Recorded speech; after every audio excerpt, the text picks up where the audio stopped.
হায়রে প্রবাস জীবন, 10 বছর আগে ভাইটা দেশ ছাড়লেন, আর সেই ভাইটা আর দেশে ফিরতেই পারলেন না। ভয়েসটা দিতে খুব কষ্ট হচ্ছে, তারপরও কিছু কথা ভিডিওর মাধ্যমে তুলে ধরতেছি। আমাদের এলাকার গ্রাম্য চিকিৎসক রফিকুল ইসলাম, রফিকুল ডাক্তারের বড় ছেলে, আমার নিজের কাকার মাধ্যমেই সৌদি আরবে প্রবেশ করে 10 বছর আগে। সর্বোচ্চ একটা জমি ছিল, জমিটা বিক্রয় করে ভালো কিছুর জন্য, ভবিষ্যতে ভালো কিছু অর্জন করার জন্য পাড়ি জমায় সৌদি আরবে। হ্যাঁ, এটাই তার ভবিষ্যৎ। উনি কি জানতো তার আসল ভবিষ্যতের জন্যই চলে যাচ্ছিল 10 বছর আগে সেই দেশে। এই 10 বছরে উনি ভালো ইনকাম করছে, বাড়ি করছে, টাকা পয়সা করছে। কথা ছিলেন তার মা বাবাকে ওমরা করতে নিয়ে যাবে। মা বাবা পাসপোর্টও রেডি করছে, কিন্তু হলো না আর তাদের স্বপ্ন পূরণ। ছেলেকেই শেষ বিদায় দিতে হলো। ভাগ্যের কি নির্মম পরিহার, শেষবারের মতো বাবা মাও দেখতে পেল না পিতার মুখটা। ছিল ওমরা করে বাবা মার সাথে একসাথেই দেশে ফিরবেন ছেলে, কিন্তু ভাগ্যের নির্মম পরিহারে শেষ বিদায়টা নিয়ে নিল, না ফেরার দেশে চলে গেল ভাইটা। সৌদি আরবে খুব ভালো একটা কোম্পানিতেই মালিকের আন্ডারে একটা দোকানে জব করত ভাইটা ডেলিভারি ম্যান ছিল। খাবার বাসায় বাসায় পৌঁছে দিয়ে আসতেন মোটরসাইকেলে করে।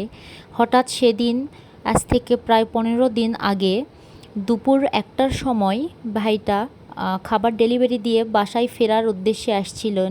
সেই সময় গুরুতরভাবে অ্যাক্সিডেন্টটা হয় আর ভাইটা না ফেরার দেশে চলে যায়। আর খবরটা পেয়ে তাদের ফ্যামিলিতে নেমে আসে শোকের ঢল। আসলে শোক হওয়াটাই স্বাভাবিক। দীর্ঘ 10 বছর যাবৎ ছেলে, বাবা বা স্বামীর মুখ দেখে নাই ফ্যামিলির লোকজন। তাদের মনের অবস্থাটা কি হতে পারে।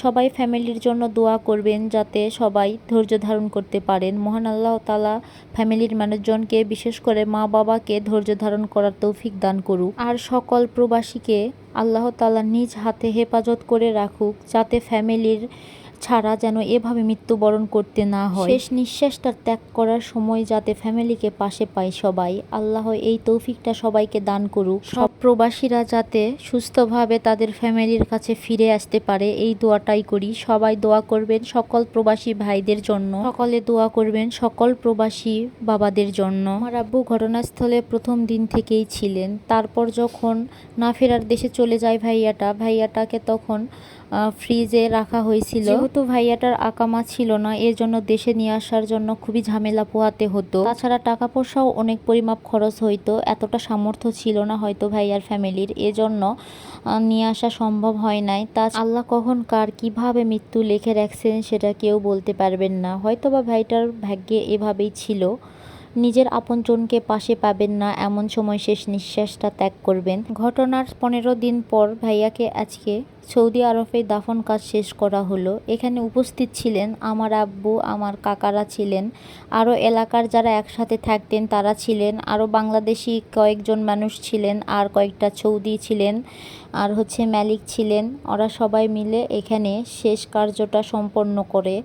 তো সৌদির মাটিতেই হয়তোবা ভাইটার এভাবে থাকার ভাগ্য ছিল। ভাগ্যটা হয়তো ভালোই, সৌদির মাটিতে নবীর দেশে থাকতে পারতিছে।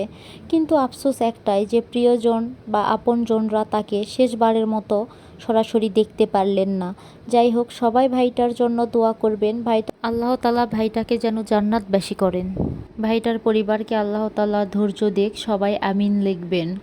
আর হ্যাঁ, যারা প্রবাসে আছেন সবাই সবাইকে সাহায্য সহযোগিতা করবেন, সবাই সবার পাশে থাকবেন, সবাই সবার জন্য দোয়া করবেন।